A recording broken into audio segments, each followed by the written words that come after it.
Γεια σας, εδώ είμαστε και πάλι για άλλη μια φορά σε αυτό το μαγευτικό. Το λέω συνέχεια, μην ασχολείστε.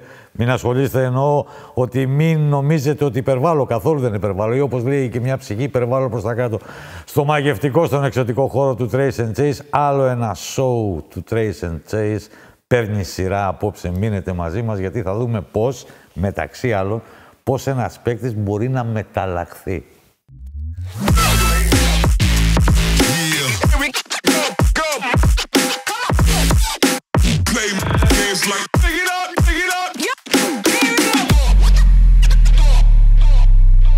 Ντροπή μου, Νίκο Χατζιβρέτα, να λέω ότι είσαι μεταλλαγμένο προϊόν του μπάσκετ. Είσαι όμως. Όπως το πάρει κανείς. Ναι.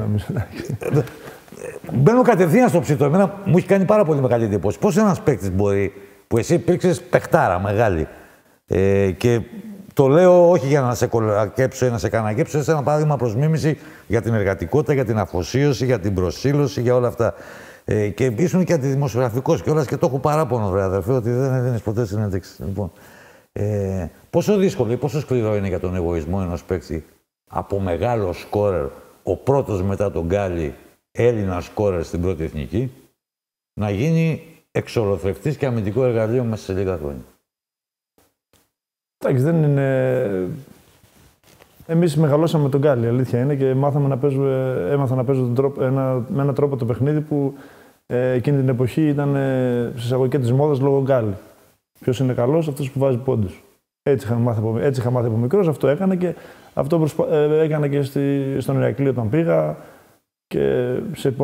Αλλά από εκεί και πέρα, όταν προσπαθείς να μπει σε μεγάλα κλαμπ που είναι πολύ με δυνατές ομάδες, πρέπει να βάλεις τον εαυτό σου κάτω.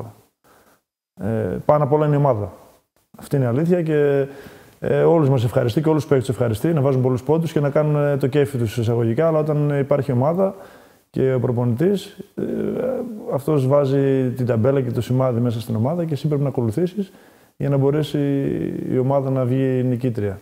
Αυτό το προσωπικό σου, που δεν είναι προσωπικό, αλλά είναι προσωπικό, αριστούργημα στην Ακαδημία 10, θα το πιάσουμε μετά. Μου δίνεις όμως μια πάρα πολύ ωραία πάσα να σε ρωτήσω, με αυτή τη λογική πιπιλίζεις τα μυαλά των παιδιών στη 10.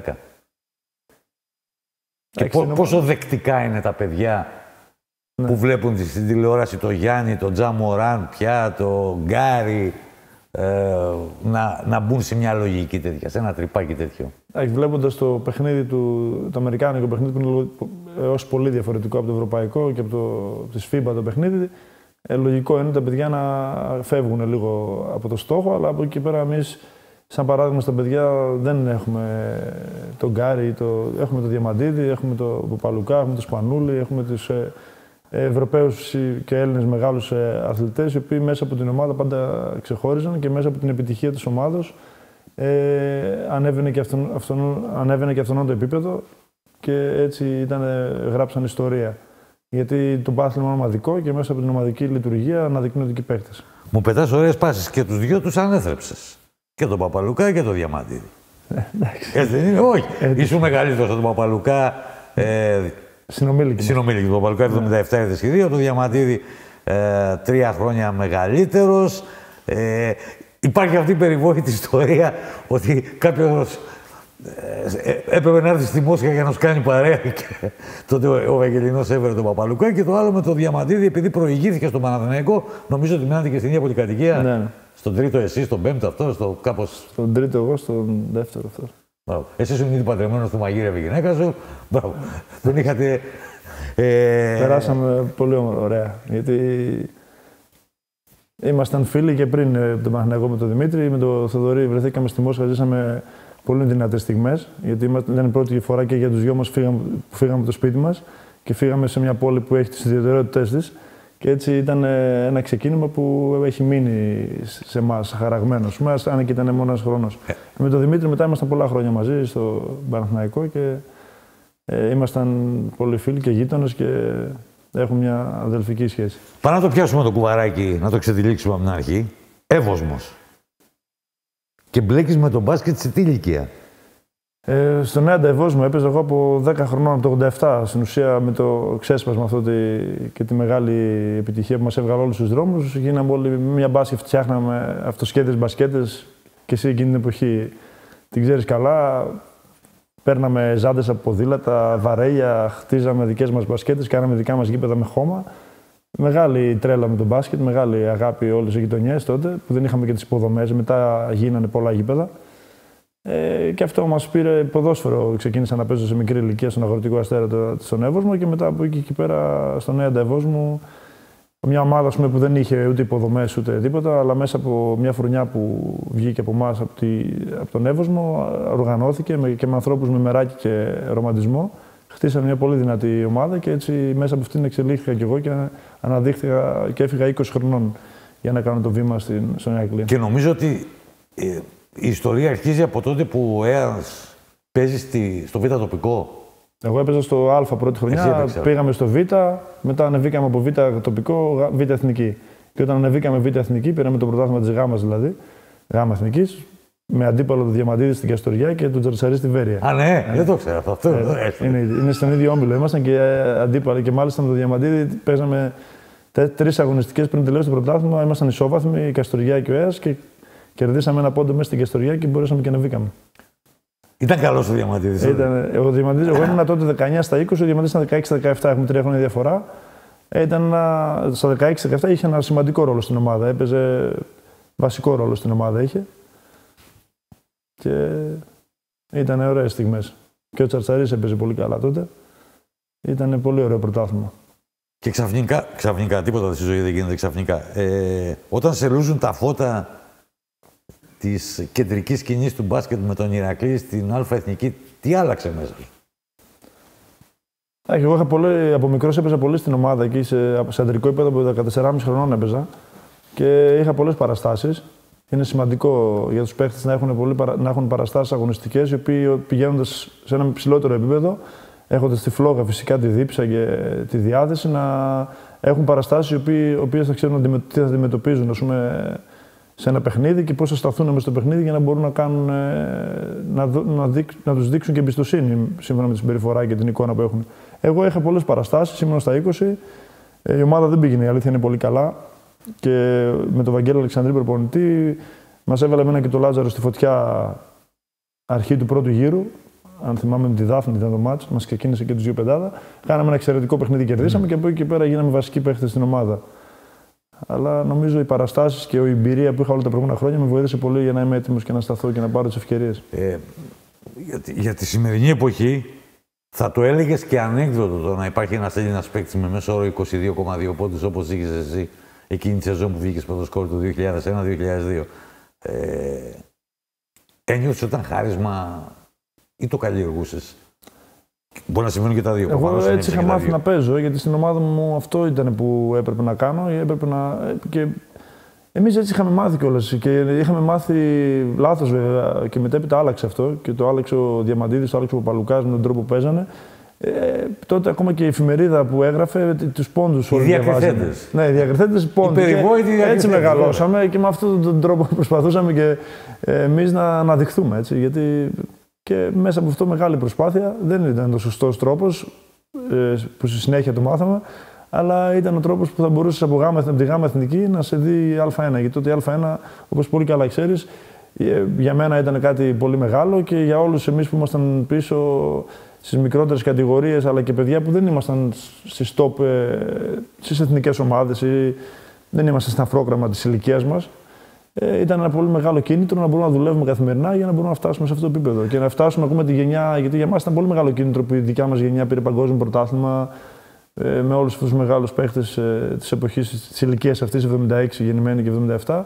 Για εμάς ήμασταν από πίσω και βλέποντας αυτούς, είχαμε στόχο να φτάσουμε να γίνουμε σαν και αυτούς και να μπορέσουμε να παίξουμε σε υψηλό επίπεδο. Πώς αναπλήρωσες το έλλειμμα της διεθνούς εμπειρίας? Γιατί σου λέω είσαι φοβερός πασέρ. Παρεμπιπτόντως, ανοίγω εδώ παρένθεση, θα θυμηθώ μετά να την κλείσω και να ρωτήσω αυτό που ήθελα. Κάπου είδα σε μια συνέντευξη παλιά που είχες δώσει, ήσουν ακόμη στον Ηρακλή, ότι μπήκε στο τρυπάκι να παίξεις άσος. Όχι ιδιαίτερα. Όχι, δεν το έλεγα ποτέ. Εντάξει, νομίζω ότι άσος γεννιέσαι. Δεν γίνεσαι πολύ εύκολα. Ναι, σωστό. Και ο Βαγγέλης Αλεξανδρής, την πρώτη μου χρονιά που πήγα, επειδή είχαμε κάποια προβλήματα, φύγαν κάποιοι παίκτες και έπρεπε να πάρω αυτό το ρόλο λίγο για να μπορέσει να έχει κάποιους παίκτες παραπάνω στη θέση αυτή. Μου έδωσε λίγο χρόνο, αλλά δεν μου έκανε τόσο καλό, γιατί εγώ δεν ήμουν για αυτή τη θέση. Εγώ ήμουν ένα shooting guard.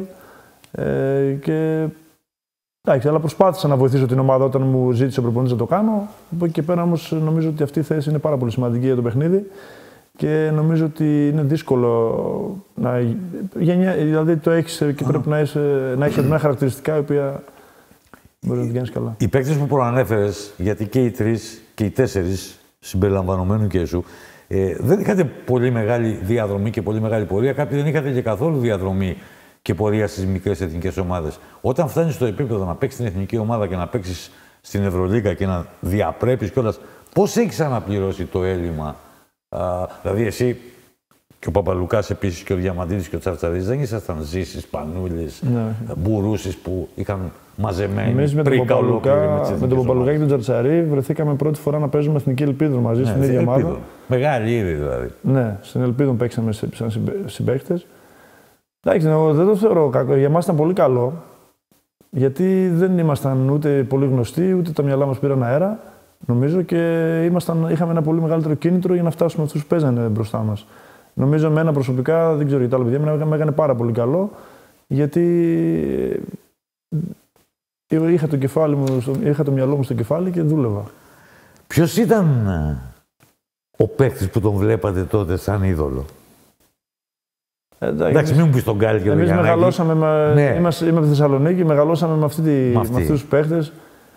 Εντάξει, μεγάλες στιγμές για τη Θεσσαλονίκη και το μπάσκετ στην Θεσσαλονίκη ήταν κάτι πρωτόγνωρο, ας πούμε. Ήταν ο Γκάλης, ήταν ο Γιαννάκης, όλη αυτή η φρουνιά των Ελλήνων παιχτών. Μου κάποτε έρχεται στον Ινθιαδό και ακούγαμε το ποδοβολητός και κάρφωνες. Τώρα. Καρφώνω, νομίζω. Καρφώνεις, Το έχεις? Τώρα όχι, αλλά... Βλέποντας εδώ γύρω-γύρω, είναι κάτι που σου κάνει κλικ, μια φανέλα, μια εικόνα. Εντάξει, μια εικόνα είναι και ο Νοβίτσκι που τον αντιμετωπίσαμε, άλλη μια εικόνα είναι ο Λεμπρόν. Εντάξει, ο Πέτζα. Ο Πέτζα. Εδώ, Θεσσαλονίκη, μεγάλο πρότυπο για πολλούς, γιατί ήταν εκτός από μεγάλο ταλέντο και ένας παίκτης που δούλευε και ήταν σημαντικό παράδειγμα. Ήταν από τις φανέλες που βλέπω. Εντάξει, όλοι μεγάλοι εδώ, αλλά έχουμε ένα που ήταν τόσο κοντά μας. Ήταν τόσο κοντά. Είχες... Και μάλιστα κάναμε και μια περίοδο έκανε μαζί μας προπόνηση με τον Ηρακλή. Τότε είχαμε τον Σάκο προπονητή στον Ηρακλή και έκανε μαζί μας, γιατί ο Πάκο έπαιζε Ευρωλίγκα και είχε διπλό μάτς και δεν μπορούσε και έκανε στο lockout. Στο lockout του NBA έκανε μαζί. Το 2011. Ναι.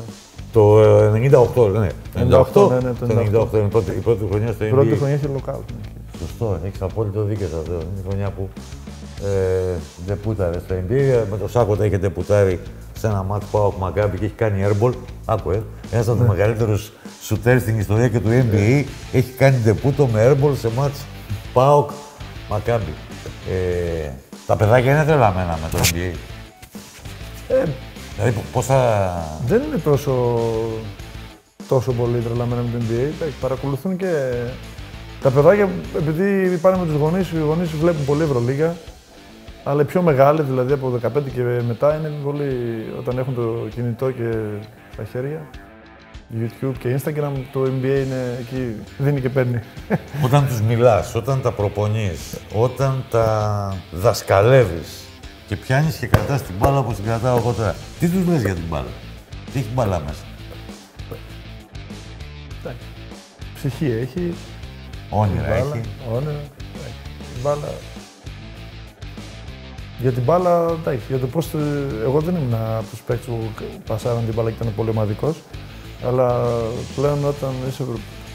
Τώρα είμαι προπονητής, πέρασα και από ομάδα που έπαιζε το ομαδικό μπάσκετ και πλέον αυτό προσπαθούμε. Δηλαδή, το πώς θα βρίσκουμε τον ελεύθερο παίκτη, το πώς όπως έλεγε και ο Παναγιώτης Γιαννάκης, η πάσα κάνει δύο χαρούμενους.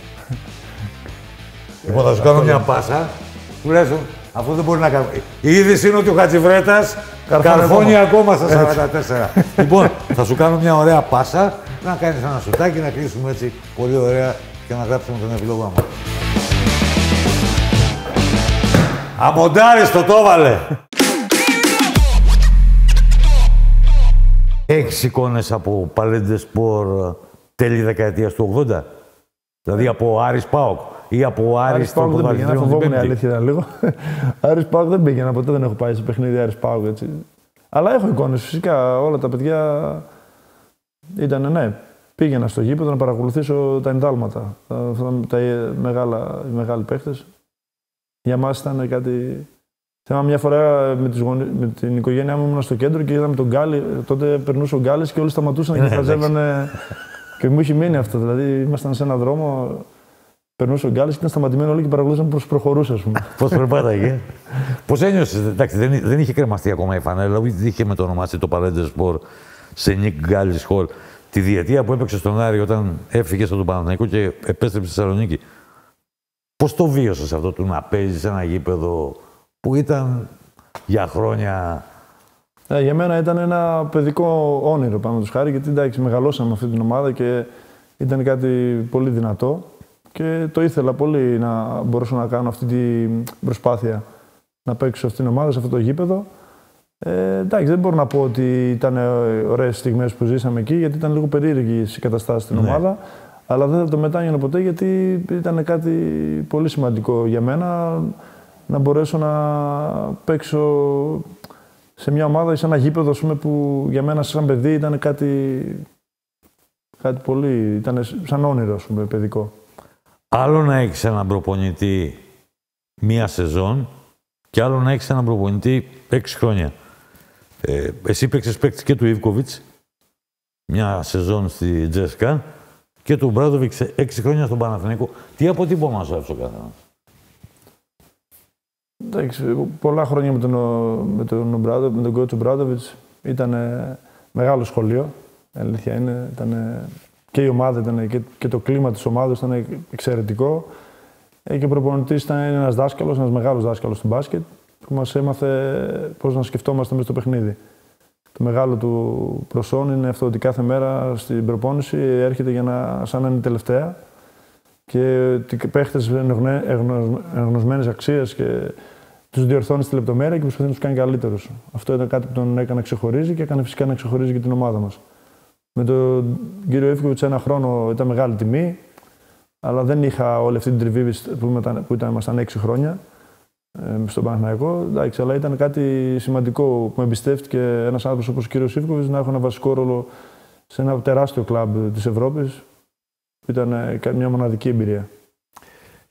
Αυτό που έλεγα προηγουμένως στον πρόλογο για τη μετάλλαξή σου, που έχει συμβεί και με άλλους παίκτες, ήταν προπονητική παρέμβαση, ήταν δική σου συνειδητή επιλογή, ήταν εξαναγκαστική επιλογή? Τι απ' όλα ήταν? Ήταν προπονητική παρέμβαση, γιατί η ομάδα έπρεπε να παίξει για να κερδίσει και όλοι έπρεπε να κάνουν αυτό που πρέπει για να κερδίσει η ομάδα. Δεν το κρύβω, για μένα ήταν κάτι πολύ, γιατί την πρώτη χρονιά ήταν διαφορετικά για μένα, από τη δεύτερη και μετά άρχισε να αλλάζει, από τη δεύτερη χρονιά το μισό και μετά άρχισε να αλλάζει ο ρόλος μου στην ομάδα εισαγωγικά. Για μένα ήταν πολύ δύσκολο, ένα διάστημα, δηλαδή μπορεί να έπιανα την μπάλα και να μην ήξερα τι να την κάνω. Ήταν δύσκολο για ένα διάστημα, αλλά μετά προσαρμόστηκα και κατάλαβα πόσο σημαντικό είναι να κάνω τα μικρά πράγματα αυτά για να μπορέσει να με εμπιστεύεται ο προπονητής, να με εμπιστεύεται τους συμπαίκτες του και όλοι. Στον Παναθηναϊκό ήταν πολύ μεγάλη αυτή η νίκη του προπονητή, μεγάλη προσωπικότητα, ότι όλοι νιώθανε σημαντικοί και χαρούμενοι μόνο όταν κέρδιζε η ομάδα. Και νιώθαν όλοι σημαντικοί και χαρούμενοι, από τον παίχτη που έπαιξε 1 λεπτό μέχρι τον παίχτη που ήταν. Αυτό είναι μεγάλη επιτυχία του προπονητή και φυσικά γι' αυτό και είναι αυτό το όνομα, αυτός ο μύθος που είναι ο Μπράντοβιτς. Τι θυμάσαι περισσότερο από την εξαετία στον Παναθηναϊκό, που σου έδωσε την ευκαιρία να στεφθείς 2 φορές πρωταθλητής Ευρώπης, να πάρεις 6 πρωταθλήματα, να πάρεις κύπελα, να μαζέψεις ένα σωρό διακρίσεις? Εγώ θα μείνω. Εντάξει, είμαι άνθρωπος της ομάδας και εγώ θα μείνω στην ομάδα. Το πόσο πολύ καλά λειτουργούσε η ομάδα, όχι μόνο μέσα στις 4 γραμμές, έξω από το γήπεδο, χαμηλών τόνων παιδιά, με πολύ καλό κλίμα, με πολύ μεγάλη διάθεση στην προπόνηση. Μας πήγαιναν και πολύ καλά τα πράγματα, η αλήθεια είναι. Γιατί ξέρουμε πολύ καλά πόσο σημαντικό είναι στην Ελλάδα να είσαι πρώτος και να κερδίζεις τον Ολυμπιακό. Και όταν είχαμε πολύ καλά αποτελέσματα απέναντι στον Ολυμπιακό, όλα στην ομάδα κυλούσαν πολύ πιο ήρεμα. Και αυτό ήταν μεγάλο πλεονέκτημα για μας σαν ομάδα. Και ζήσαμε, ας πούμε, 6 χρόνια με πολύ καλό κλίμα, πολύ καλή διάθεση. Να σε βάλω τώρα και από τις δύο πλευρές του φεγγαριού. Ως σκόρερ, ολικής κιόλας. Ποιος ήταν ο δυσκολότερος αμυντικός που αντιμετώπισες? Ή πες μου, ονομάτισέ μου 2-3 που ήταν δύσκολο να τους βάλεις καλάθι. Εντάξει, τώρα περάσαν και αρκετά χρόνια, αλήθεια είναι. Αλλά εντάξει, οι ομάδες είναι δύσκολο να αντιμετωπίσουν. Τώρα ένας εναντίον ενός, όταν ένας παίκτης επιθετικός, καλός παίκτης, βρίσκει ρυθμό μέσα από το παιχνίδι και είναι σε καλή κατάσταση, έχει το πλεονέκτημα πάντα. Αλλά όταν βρίσκεις μια ομάδα που είναι πολύ καλά διαβασμένη, που έρχεται και δεύτερος παίκτης βοήθεια, είναι μεγάλα κορμιά, δεν έχεις πολύ χώρο να κάνεις, δυσκολεύεσαι. Άρα στην ουσία οι ομάδες, ο αμυντικός προσανατολισμός της ομάδας δυσκολεύει ένα παίκτη και δεν νομίζω τόσο στο ένας-ένας. Στο ένας αντίον ενός πάντα η επίθεση έχει το πλεονέκτημα. Πώς αντιμετώπιζαν το διάμενες? Πώς αντιμετώπιζαν έναν παίκτη που έβαζε 30 πόντους στην κατησία του? Εντάξει, δηλαδή έχεις βάλει και 40 με την Κροάσια, έχεις βάλει και 40 με τον Ιωνικό Νέα Συναδελφία. Το είχες στο σκοράσμα. Δεν θα μπορούσε να βγεις πρώτο σκόρερ αν δεν το είχες. Ναι. Πώς αντιμετώπιζαν τότε? Δηλαδή ήταν ένας γρίφος ή είχες αγωνία? Εγώ πιστεύω αυτό ότι τι κόλπο, τι τρίκ θα κάνει ο προπονητής την άλλη μέρα για να παίξει απέναντί σου? Όχι, δεν είχα τόσο πολύ αυτό, όσο θα είμαι καλά εγώ, να μπω καλά στο παιχνίδι, να είμαι συγκεντρωμένος για να μπορέσω να βρω ρυθμό μέσα στο παιχνίδι. Γιατί ένας παίκτης που είναι σκόρερ αυτό προσπαθεί να βρει, να μπει καλά στο παιχνίδι, να βρει ρυθμό και μετά από εκεί και πέρα, αν έχει την ελευθερία των κινήσεων μέσα στο παιχνίδι, είναι εύκολο να. Δεν είναι τόσο δύσκολο να πετύχει πολλούς πόντους. Σημαντικό είναι να πετυχαίνει τους πόντους αυτούς και η ομάδα να κερδίζει. Αυτό είναι το σημαντικό. Για μένα αυτό ήταν το σημαντικό, ότι εκείνη τη χρονιά η ομάδα βγήκε τέταρτη στην Ελλάδα, άρα είχε κάνει μια πολύ δυνατή χρονιά. Είχαμε προκριθεί και στην Ευρωλίγα, οι 4 παίρνουν τότε. Και νομίζω αυτή είναι η επιτυχία. Δεν ήταν επιτυχία, γιατί κάλλιστα μπορεί να βγει πρώτο σκόρερ και η ομάδα να παραπέει. Το σημαντικό είναι να είσαι πρώτο σκόρερ σε μια ομάδα που έχει στόχο και έχει νίκες. Δεν μου πες όμως, πες μου έναν ζωρικό αντίπαλο. Μπορεί να σε βάραγε, μπορεί να ήταν και βρώμικος. Έχουν παραγραφεί τα δικήματα. Η αλήθεια είναι ότι δεν θυμάμαι κάποιο. Δεν μπορώ να θυμηθώ κάποιο συγκεκριμένο. Όταν τις ομάδες, ήταν ομάδες. Ωραία. Όταν λοιπόν εσύ μεταμορφώθηκες από σκόρερ, χωρίς να χάσεις την ικανότητα του να σουτάρεις και να σκοράρεις, και έγινες αμυντικός, τον οποίο οι προπονητές ήταν επικίνδυνοι. Να πω κάτι, δεν πρόλαβα να παίξω αντίπαλος, αλλά ο Διαμαντίδης ήταν εξαιρετικός αμυντικός. Ναι. Αλλά δεν πρόλαβα να παίξω αντίπαλος. Άρα τον είχα συμπαίχτη και για μένα ήταν. Στην εθνική ομάδα και στον Παναθηναϊκό, σωστό. Και στον Ηρακλή συμπαίχτη σε 43 χρόνια. Αλλά αυτός ήταν ένας εξαιρετικός αμυντικός. Σαν παίχτης. Γι' αυτό πήρε και τα βραβεία του αμυντικού τόσα χρόνια. Ήταν ένας αμυντικός ο οποίος πιστεύω έκανε τη ζωή του παίχτη δύσκολη. Τι είχε ο Διαμαντίδης ως βασικό χαρακτηριστικό, κύριο πλεονέκτημα, παίζοντας άμυνα? Πρώτον, είχε εγωισμό και χαρακτήρα που περισσότεροι το έχουν στην επίθεση. Αυτό το είχε σε μεγαλύτερο βαθμό στην άμυνα, ναι, που είναι σημαντικό για έναν αμυντικό.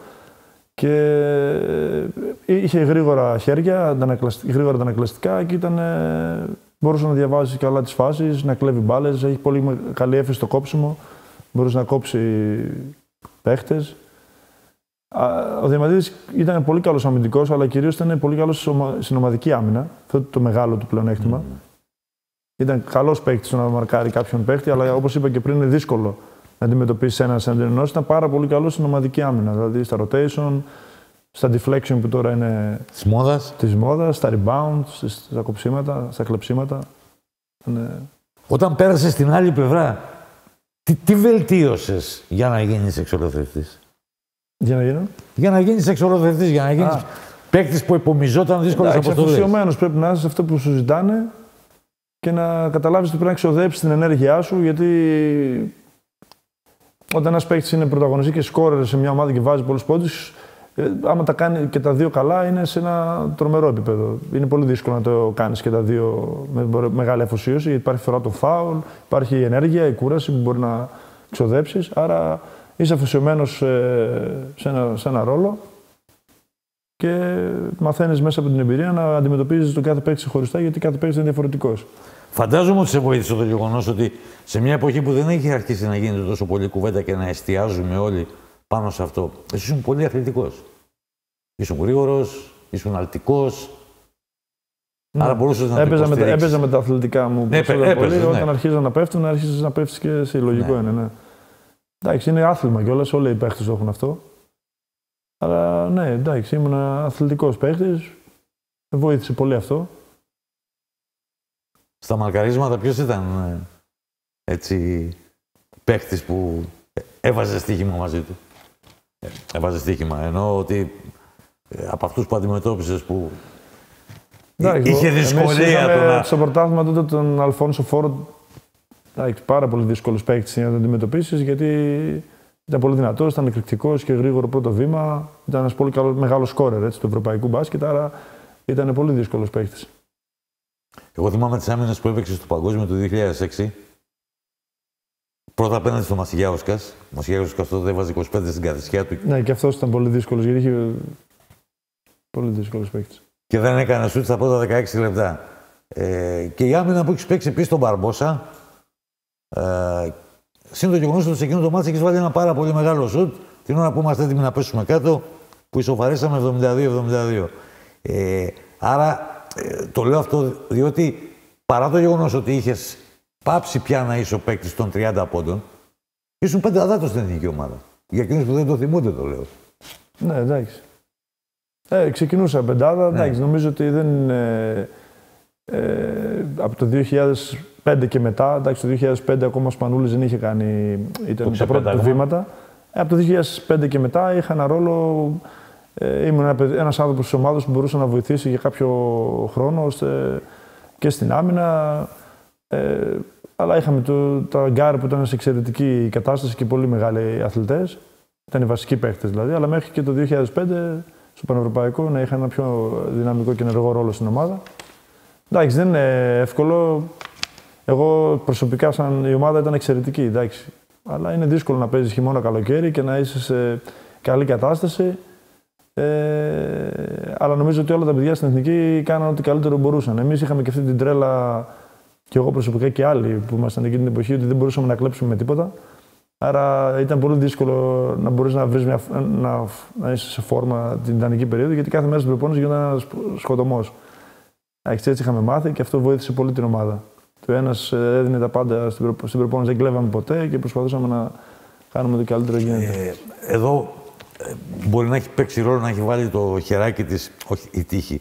Δεν είναι σωστή η προσέγγιση μου. Το γεγονός ότι ήμασταν ευλογημένοι, διότι σε εκείνη τη δεκαετία και για αρκετά χρόνια και σε πολλές διοργανώσεις η εθνική ομάδα είχε 5-6 γκάρ πολύ υψηλού επίπεδου. Εντάξει, είχαμε τους παίκτες, εντάξει, γράψαν ιστορία. Κάποιοι παίκτες όπως ο Διαμαντίδης, ο Παλουγάς, ο Σπανούλης, ο Ζήσης. Εντάξει, πολύ σημαντικοί παίκτες και όλοι τα άλλα τα παιδιά και στις άλλες θέσεις που παίζανε. Όλοι αυτοί πιστεύω ότι όλοι αναδεικνύονται μέσα από την ομάδα. Η ομάδα είχε εξαιρετική χημεία, εξαιρετικό κλίμα. Και το σημαντικό είναι αυτό που έλεγα, ότι κανένας δεν έκλεβε κανέναν και στην προπόνηση όλοι δίνανε το 100%. Αυτό βοηθάει πολύ μια ομάδα να χτίσει το μέταλλο και την οτροπία που χρειάζεται για να φτάσει στα δύσκολα και να κερδίσει. Συμφωνείς με αυτό που λέει ο Παναγιώτης Γιαννάκης? Αν και συμβόλαιο με την επιτυχία δεν υπογράφει κανείς και δεν έχει υπογράψει και δεν θα υπογράψει ποτέ.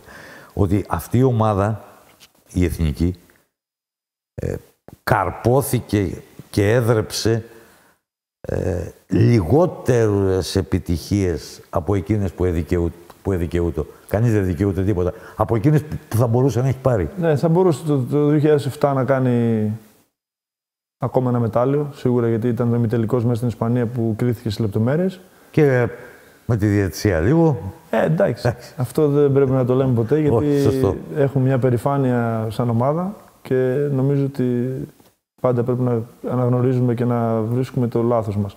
Τώρα από εκεί πέρα, αυτό που είπατε είναι σημαντικό, γιατί εμείς μπροστά μας είχαμε προπονητή το πρότυπο των παιδικών χρόνων όλοι και ήταν πολύ μεγάλη υπόθεση να υπάρχει αυτή η έμπνευση για την ομάδα.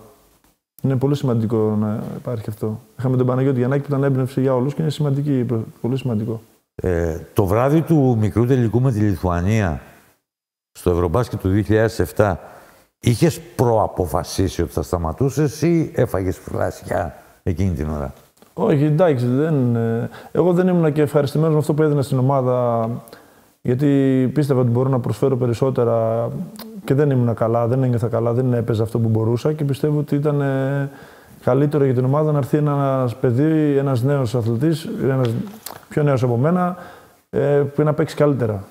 Νομίζω ότι προσπαθούσα πάρα πολύ σε όλη την προετοιμασία και δεν ήμουν σε καλή κατάσταση τα καλοκαίρια αυτά τα τουρνουά να δώσω αυτό που μπορούσα καλύτερα στην ομάδα και πιστεύω ότι ήταν η στιγμή να δώσει κάτι άλλο καλύτερο από μένα. Το πίστευα αυτό και γι' αυτό το έκανα.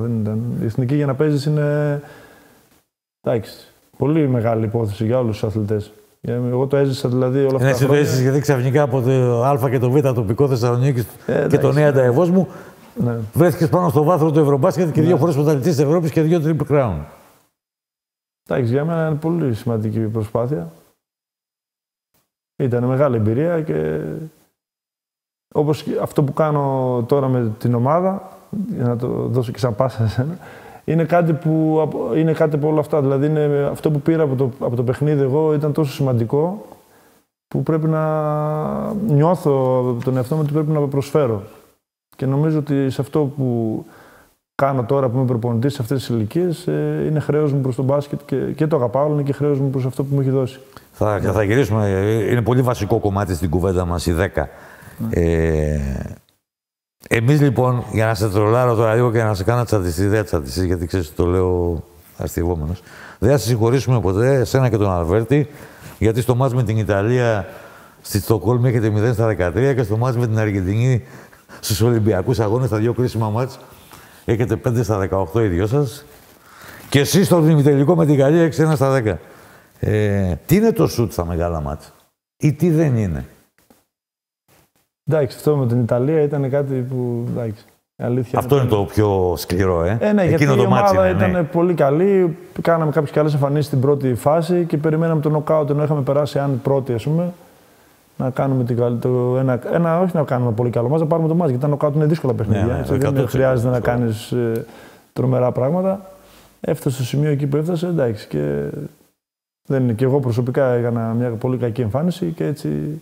Αλλά έτσι είναι αυτά. Δεν να κάνουμε. Εντάξει, την προσπάθεια να κάνουμε και από εκεί και πέρα και μετά δεν μπορούμε να τα έχουμε κιόλα όπως τα θέλουμε στη ζωή. Στη ζωή σου και στην καριέρα σου, ποια ήττα σε πλήγωσε περισσότερο? Εντάξει, αυτό με την Ιταλία και με την Αργεντινή ήταν 2 ήττες πολύ. Αυτές οι 2 ήττες. Ήταν για την εθνική ομάδα και για όλους τους παίκτες που παίζαμε τότε. Γιατί θέλαμε τη διάκριση και ακόμα δεν είχε έρθει. Ναι. Ήταν το 2003-2004. Και είχε αργήσει να συμβεί κιόλας από το 2004 μέσα στην έδρα μας, μέσα στο ΆΚΑ. Είχαμε μια ευκαιρία να πάρουμε ένα Ολυμπιακό μετάλλιο και χάθηκε στις λεπτομέρειες από μια πολύ δυνατή ομάδα που εξελίχθηκε εκείνο το τουρνουά και τα επόμενα χρόνια. Αλλά και εμείς ήμασταν μια ομάδα αυτού του ευελληνικού και αυτού του επίπεδου και κρίθηκε στις λεπτομέρειες. Θυμάμαι που κερδίζαμε 12 πόντους, αν θυμάμαι 10 λεπτά πριν τελειώσει και γύρισε το μάτς. Ναι. Σωστό. Εξαιρώντας το... Όχι, δεν τα εξαιρέσω. Θα πάω πρώτα σε αυτά και εν συνεχεία στα υπόλοιπα. Μένουν δευτερόλεπτα. Περιμένει κανείς ότι η Εθνική θα γυρίσει το μάτς με τη Γαλλία? Δεν μπορούμε να περιμένουμε κιόλας. Η συμπεριφορά της Εθνικής δείχνει ότι το παλεύει 100%. Ναι. Έτσι είναι το παιχνίδι, μέχρι τέλους παίζεται. Παιχνίδι είναι και περιμένεις και το λάθος του άλλου. Η Γαλλία με πολύ μεγάλους παίκτες και φοβερή εμπειρία στα πόδια τους και παιχνίδια κάνουν κάποια λάθη που δεν τα κάνουν, ας πούμε, ούτε βλέπουν. Και έτσι είναι το παιχνίδι όμως. Αυτή είναι και η ομορφιά του. Ότι δεν υπάρχει. Ότι μέχρι το τέλος μπορεί να γυρίσει ένα μάτς και να. Ακόμα και σε αυτό το επίπεδο. Βάλε μας λίγο στο τελευταίο time-out που παίρνει ο Γιαννάκης πριν από τον Βάλτα μου. Και γενικότερα στην ατμόσφαιρα που υπάρχει εκείνη τη στιγμή στην ομίγυρη της Εθνικής. Εντάξει, τώρα περάσαν αρκετά χρόνια, αλλά αυτό που φαινόταν η ομάδα αυτό ήταν. Υπήρχε πολύ καλό κλίμα, ομοιογένεια, πίστη, ας πούμε, για την νίκη μέχρι τέλους. Και αυτό έδειξε. Παίκτης με μεγάλη προσωπικότητα και Έγινε το παιχνίδι, εντάξει. Νομίζω ότι ο Παπαλουκάς, αν το θυμάμαι καλά, έχει κάνει ένα εξαιρετικό παιχνίδι. Αυτός το γύρισαν και αποβλήθηκε μετά, ναι. Ναι. Και ο Δημήτρης Διαμαντίδης παίρνει αυτό το σουτ και ήταν κάτι, εντάξει, έμεινε στην ιστορία.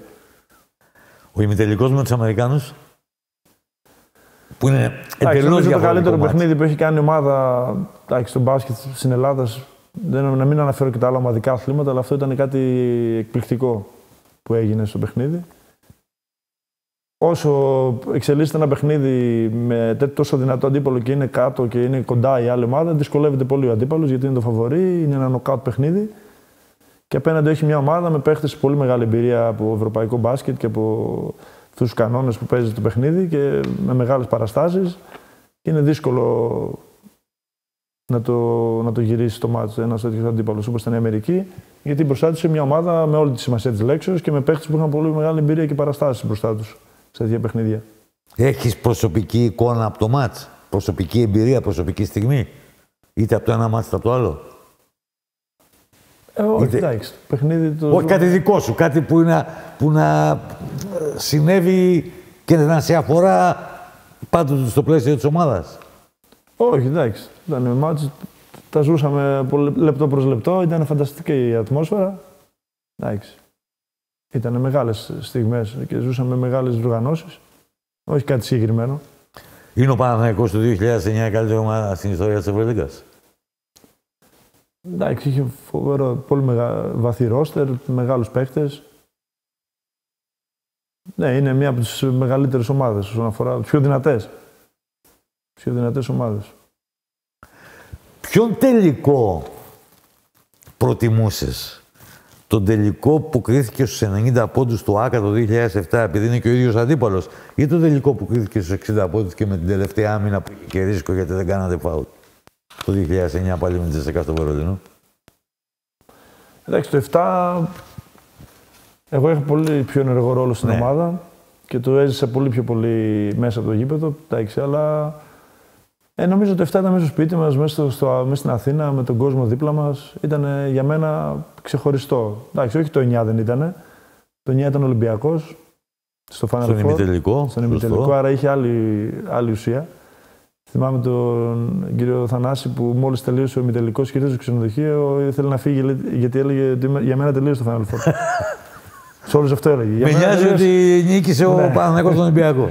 Ναι, άρα έχει πολύ μεγάλη σημασία αυτό το Final Four για την ομάδα, γιατί κέρδισε τον Ολυμπιακό στο ημιτελικό. Ξέρουμε πόσο μεγάλη σημασία έχει.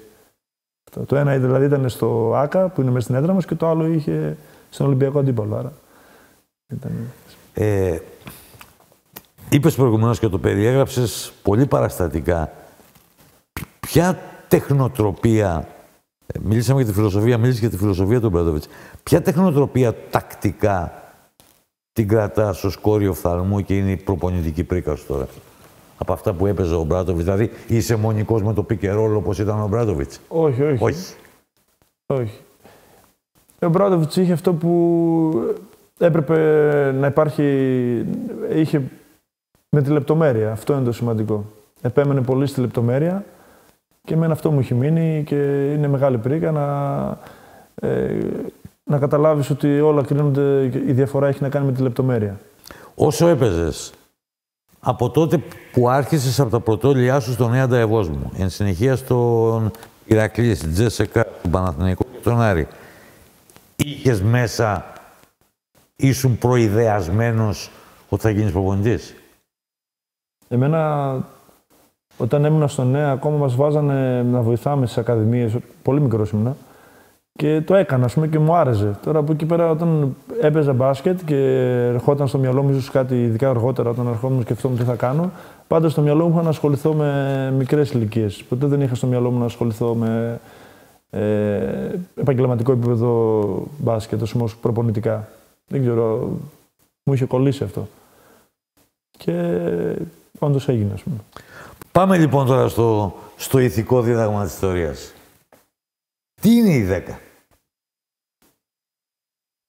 Ακαδημία. Χαίρομαι, Χατζηβρέδα, το ξέρω ότι είναι ακαδημία. Είναι η ψυχή σου, είναι η φωνή της συνείδησής σου. Είναι κάτι πολύ προσωπικό. Okay. Ναι. Η 10 είναι η ομάδα, μια ακαδημία μπάσκετ στον Εύωσμο, η οποία έχει τα πιστεύω τα δικά μου όσον αφορά το πώς μπορεί να λειτουργήσει ένας σύλλογος και μέσα από το σύλλογο να μπορεί να υπάρχει εξέλιξη όσον αφορά η εξέλιξη του αθλητή και η ενασχόληση με το άθλημα και η παιδεία μέσα από το άθλημα. Όλο αυτό που έζησα εγώ μικρός ήμουν αθλητής του ΕΑΝΤΑ Ευόσμου, μια ομάδα που εκείνη την εποχή υπήρχε ο ρομαντισμός και άνθρωποι που και δεν το είχε μόνο ΕΑΣ, εκείνη την εποχή το είχαν πολλές ομάδες, πολλοί σύλλογοι στην Ελλάδα. Και άνθρωποι που να τρέχουν για μένα, για μας, για την παρέα μου, για τους συμπαίχτες μου, να κάνουν πράγματα για να μας κάνουν καλύτερους, να φέρουν προπονητές, να σκουπίζουν το γήπεδο, να μας πηγαίνουν με το αυτοκίνητο να παίξουμε τον αγώνα. Όλο αυτό το έζησα εγώ και όλο αυτό πιστεύω ότι είναι αυτό που λείπει στη σημερινή εποχή. Αυτό κάνουμε εμείς, σαν ομάδα. Δηλαδή, νομίζω ότι εκείνα τα χρόνια και πολλοί παίχτες βγήκαν από αυτούς τους συλλόγους γιατί υπήρχε αυτό, η ψυχή των ανθρώπων που θέλουν να κάνουν το κάτι παραπάνω κάθε μέρα για να προχωράμε. Πόσα χρόνια υπάρχει η 10? Η 10 υπάρχει από το 2015, 7 χρόνια δηλαδή, αλλά πολλοί το λένε 7 χρόνια ομάδα. Το 2011 ξεκίνησαν όλα, μαζί με τον Λάζαρο, τον Παπαδόπουλο, το Διαμαντίδη και το Χαραλαμπίδη. Λιγότερο το λέω γιατί δεν ασχολήθηκαν τόσο. Αυτοί παίζαν όλοι. Εγώ είχα σταματήσει, μόλις είχα σταματήσει. Εσύ είχες σταματήσει το 2011. Αφοσιώθηκα σε αυτό το κομμάτι και ξεκινήσαμε την GBA τότε το 2011. Μετά μέχρι το 2015 υπήρχαμε σαν GBA και μετά λόγω διαφωνιών και αλλαγή, τέλος πάντων άλλη σκέψη για τα πράγματα, χωρίσαμε με τον Λάζαρο και έτσι δημιουργήθηκε η κοιτίδα που είχαμε ήδη δημιουργήσει στον Εύωσμο με την GBA, γιατί είχαμε πάει, η GBA τότε ήταν ανατολικά και δυτικά μαζί μου στον Εύωσμο και έμεινα εγώ στον Εύωσμο με την ομάδα και έγινε 10. Έχετε κάνει πράγματα όμως. Πρώτα απ' όλα φτιάξατε γήπεδο. Ναι. Δικό σας. Ναι, αυτό είναι δικό μου. Δικό σου. Ναι, ναι. Είναι δικό μου, ναι. Είναι δικό σου γήπεδο. Ναι, ναι. Κοιτάξτε, εγώ είμαι από τον Εύωσμο και εντάξει, τα γήπεδα δεν είναι και πολλά εκεί πέρα και υπάρχουν και άλλες ομάδες. Υπάρχει και ο ΕΑΣ Ευόσμου που είναι μια ιστορική ομάδα στην περιοχή. Δεν είχα τη δυνατότητα. Έχω ένα γήπεδο, η ομάδα μας έχει ένα γήπεδο που είναι από το Δήμο. Μέσα εκεί εγώ έβαλα παρκέ και το έφτιαξα για να μπορεί να είναι αγωνιστικό, γιατί ήταν σχολικό. Τα πρώτα χρόνια πατήσαμε εκεί, η ομάδα αναπτύχθηκε, έπρεπε να έχει κάτι άλλο, δεν υπήρχε. Και έτσι πήρα την απόφαση ότι για να ασχοληθώ σοβαρά με κάτι δεν θα το κάνω σοβαρά ή θα πρέπει να κάνω κάτι δικό μου για να μπορεί να μην τρέχω για μία ώρα και να παρακαλάω. Να ζητιανεύεις. Να ζητιανεύεις μία ώρα και να παρακαλάς για τα αυτονόητα ορισμένες φορές, γιατί πραγματικά αυτό είναι. Και έτσι δημιουργήθηκε αυτός ο χώρος που είναι το σπίτι μας, το δεύτερο δικό μου σπίτι και το σπίτι της ομάδας. Και μέσα εκεί πέρα μπορούμε και έχουμε περισσότερη. Πόσα παιδιά έχετε? Η ομάδα μας έχει κάθε χρόνο 400 με 450 παιδιά. Και έχετε ηλικίας? Η ηλικία είναι από 6 μέχρι το αντρικό τμήμα, που στην ουσία το αντρικό είναι έφηβη και λίγο μετά, ας πούμε. Μπαίνει στο τρυπάκι, δηλαδή η επιτυχία. Αυτή τη στιγμή θα έκανε μια πολύ αναγνωρίσιμη κατάσταση. Μιλάει για αυτήν όλος ο κόσμος. Χάσατε τον περασμένο Σεπτέμβριο ένα πανελλήνιο πρωτάθλημα στη Λήξη, ναι, με τον Προμηθέα. Τίτλο δεν έχετε πάρει ακόμα. Μόνο αυτό το Rising. Πήρατε, μπράβο, ναι. Εμείς το θεωρούμε σημαντικό. Ασφαλώς είναι σημαντικό, ναι, γιατί προελάσατε αίτητοι, νικήσατε τον Ολυμπιακό στο τελικό, είχατε 8-9 νίκες, 9-0 νομίζω τελειώσατε. Ναι. Ασφαλώς είναι επιτυχία.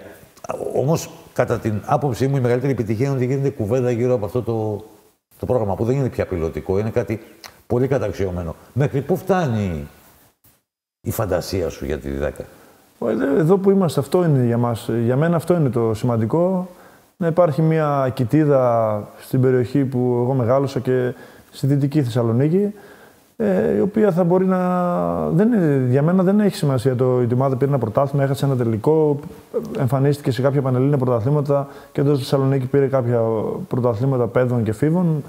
Είναι πολύ σημαντικό για μας, χαιρόμαστε γιατί αγωνιζόμαστε, αλλά το σημαντικό δεν είναι αυτό. Το σημαντικό είναι να υπάρχουν οι αρχές, να υπάρχει η φιλοσοφία της ομάδας, οι αρχές, ο σεβασμός, τα παιδιά να αποκτούν αρχές ώστε να σέβονται, να μάθουν να δουλεύουν, να αγαπάνε το παιχνίδι και μέσα από αυτό να δημιουργούνται καλοί αθλητές με νοοτροπία. Εντάξει, τώρα από εκεί πέρα Θα βγουν κάποιοι παίχτες οι οποίοι θα είναι πολύ, πολύ δυνατοί, κάποιοι που θα είναι λιγότερο, αλλά το σημαντικό είναι να έχουν όλη την οτροπία που χρειάζεται για να μπορούν να είναι σωστοί άνθρωποι. Γιατί ο αθλητισμός είναι μεγάλο σχολείο. Σωστό. Δεν είναι μόνο το σχολείο που πηγαίνουμε και διαβάζουμε, που είναι σημαντικό.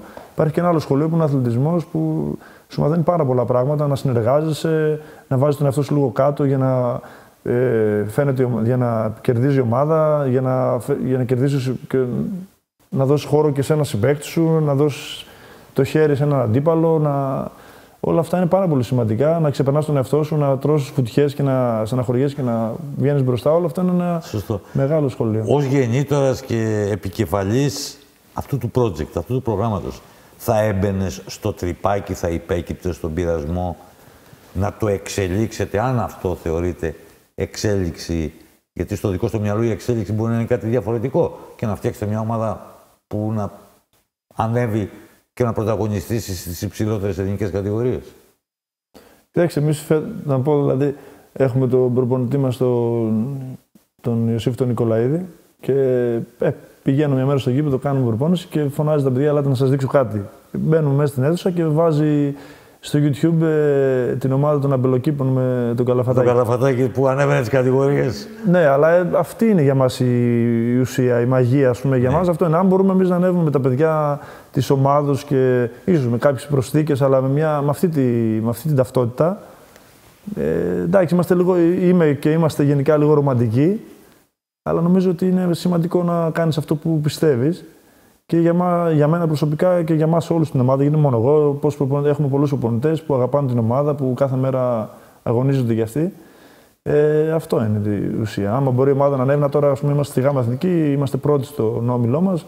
Μπορεί, άμα είμαστε ικανοί, με κάποια καλά αποτελέσματα, να ανέβουμε κατηγορία. Για εμάς είναι μεγάλη υπόθεση, γιατί θα ανέβουμε με το δικό μας κορμό, με τη δικιά μας μαγιά. Και με τη δική σας νοοτροπία.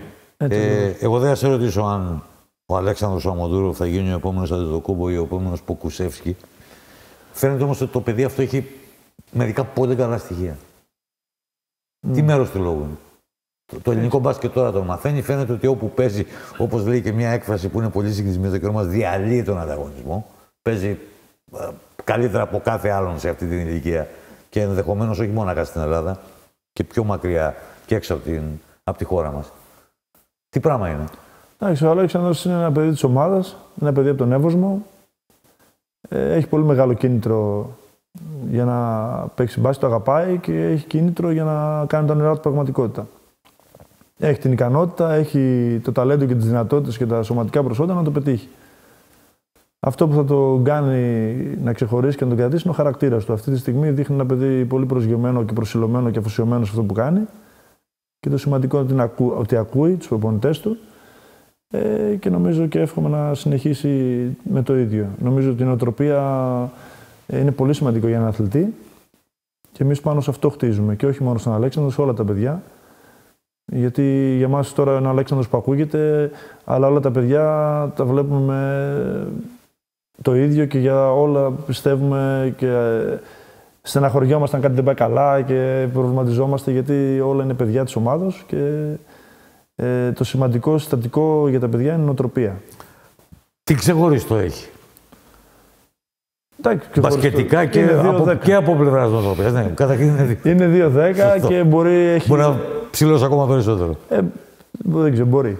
Και το σημαντικό είναι η νοοτροπία του. Έχει πολύ καλή νοοτροπία και πιστεύω να την κρατήσει και να μείνει έτσι όπως είναι.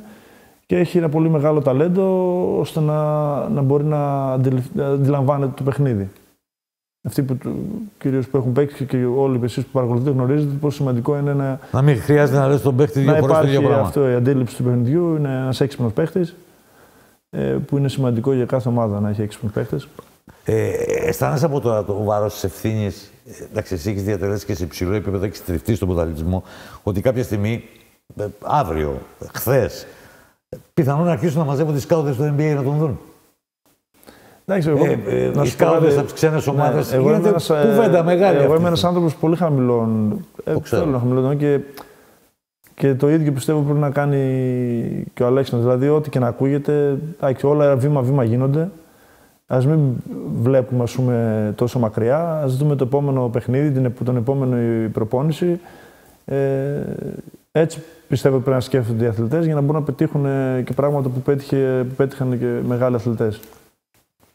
Κάθε μέρα είναι ξεχωριστή, κάθε μέρα είναι σημαντική για τα παιδιά και πρέπει να μένουν προσγειωμένοι. Στον επίλογο θα σε ρωτήσω κάτι, επειδή το ανέφερες 2 φορές. Μία ευθέως και μία δια της τεθρασμένης, και συμφωνώ απολύτως ότι ο αθλητισμός είναι ένα σχολείο. Μετά από όλα όσα έζησες, βίωσες, απόλαυσες από τις χαρές και τις λύπες, από τις μεγάλες νίκες αλλά και τις μεγάλες ήττες, από τα μεγάλα μάτς, τα μεγάλα σουτ, μέχρι τα χαμένα μάτς και τα χαμένα σουτ. Τι είναι εκείνο που ως απόσταγμα φιλοσοφίας, τρέχοντας αυτό το πρόγραμμα, το λες συνεχώς στα παιδιά, για να τους φτιάξεις την κουλτούρα τους? Και τα παιδιά είναι πολύ διαφορετικά από ό,τι ήταν. Δηλαδή, είναι άλλο πράγμα. Εγώ το ξέρω για το γιο μου που είναι 15 χρόνων και παίζει μπάσκετ. Είναι άλλο πράγμα το παιδί των 15 χρόνων το 2022 και άλλο πράγμα ο 15χρονος Χατζιβρέτας το 2000. Ναι. Κοιτάξτε, αυτό που λέω πραγματικά κάθε μέρα, θυμάμαι μια φορά, τώρα μου έρχεται και θα το πω, είχα διαβάσει δικό σου άρθρο, όταν έχει σταματήσει ο Ρετζιάς το μπάσκετ, νωρίς το έχει σταματήσει, 30. Νωρίς, ναι, γιατί είχε τα προβλήματα με τα πόδια. Και έχεις γράψει κάποιους στίχους από ένα τραγούδι του, αν θυμάμαι, του Πορτοκάλου, αν δεν κάνω λάθος. Και αυτή η στίχη είναι πολύ σημαντική, γιατί αυτό λέω και στα παιδιά, ότι πιο σημαντικό είναι η χαρά, η αγάπη για το παιχνίδι. Δεν είναι η δόξα πλέον, δεν είναι τα λεφτά, είναι το δρόμο, η χαρά. Μπράβο, αυτό, ναι. Αυτό είναι το πιο σημαντικό. Εγώ αυτό το είχα σαν αθλητής, είναι αυτό, η χαρά του παιχνιδιού. Να μην βλέπουμε, δηλαδή, όπως είπα και πριν, να μην βλέπουμε τώρα τι θα γίνει σε 2 ή σε 3 χρόνια, να βλέπουμε το επόμενο παιχνίδι, την επόμενη προπόνηση, γιατί η μαγεία του παιχνιδιού είναι αυτή. Πρέπει να μην το δούμε σαν επάγγελμα. Εγώ δεν το είδα ποτέ σαν επάγγελμα. Πάντα το έβλεπα σαν παιχνίδι, γιατί το αγαπούσα από μικρό παιδί. Και τώρα έτσι το βλέπω και αυτό προσπαθώ να πω τα παιδιά. Μην σκέφτεστε τι μπορεί να σας πει κάποιος ότι μπορεί να γίνετε καλοί, ή μη σας πει κάποιος ότι κοίταξε αυτός γιατί και εσύ όχι. Γιατί το πιο σημαντικό είναι ότι βρίσκεστε εδώ και παίζετε ένα παιχνίδι με τους συμπαίκτες, με τους φίλους σας, το απολαμβάνετε.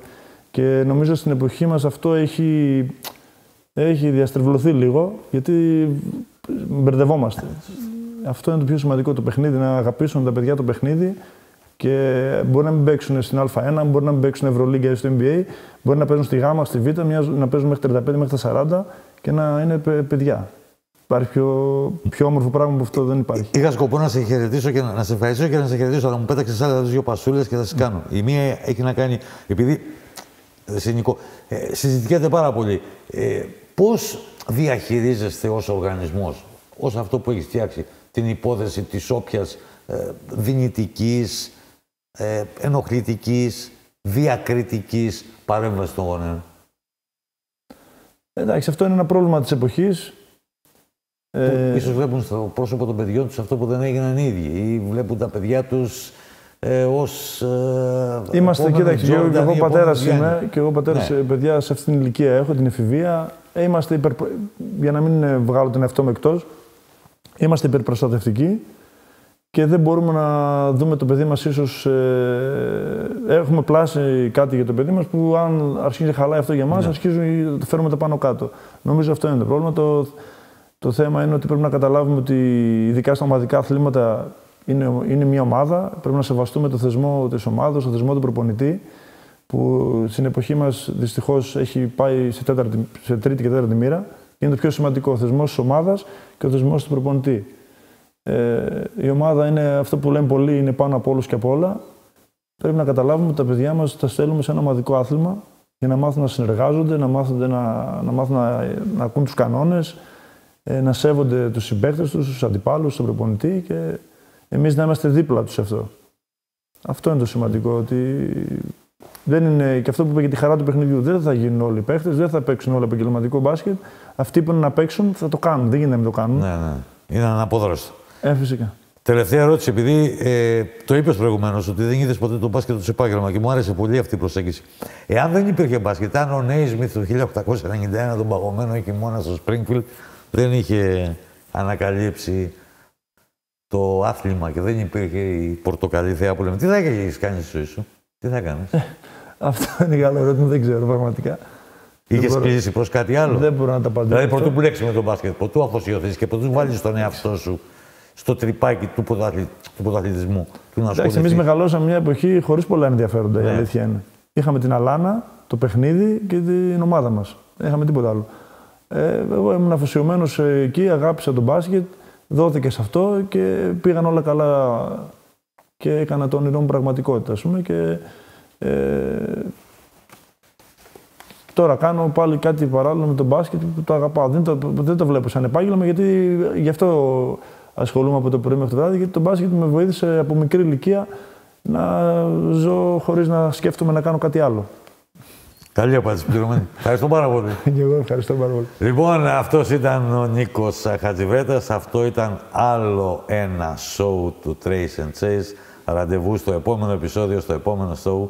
Να είστε καλά, ευχαριστούμε που είσαστε μαζί μας κάθε φορά και όπως λέω σε τέτοιες περιπτώσεις, το λένε και στις εκπομπές ή μπαίνουν στους τίτλους τέλους, ότι μια εκπομπή, μια οποιαδήποτε εκπομπή μπορεί να περιέχει τοποθέτηση προϊόντος και να θεωρείται διαφημιστική, αλλά τέτοια προϊόντα σαν αυτά δεν είναι διαφήμιση. Είναι μια ευκαιρία να δούμε τον αθλητισμό από μια άλλη όψη, όπως μας τα περιέγραψε απόψε ο Νίκος Χατζιβρέτας. Γεια σας.